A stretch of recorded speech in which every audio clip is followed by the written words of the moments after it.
In today's video, I'm going to teach you how to request access in Hostinger. If you need access to someone else's Hostinger account or project, the process is very simple. And in this walkthrough, I'll show you exactly where to go and what to click. This is useful when you want to collaborate with a team member, help manage a website, or get permission to work inside an account without needing the main login details. To begin, make sure you're already logged in to your Hostinger dashboard.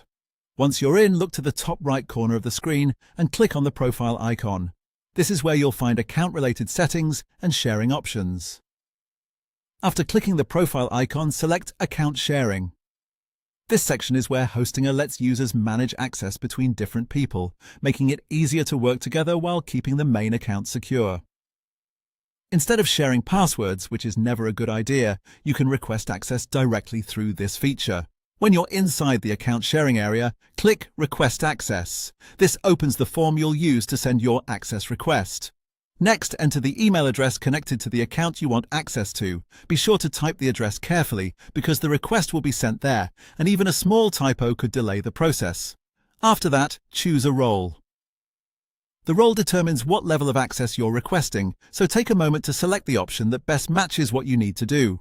For example, if you only need limited permissions, choose the most appropriate role instead of requesting more access than necessary. This helps keep account management organized and secure. Once you've entered the email address and selected the role, click Send Request. That's it. Your request will be submitted and the account owner will be able to review it and decide whether to approve it. If the request isn't accepted right away, you may need to wait until the account owner checks their notifications or email.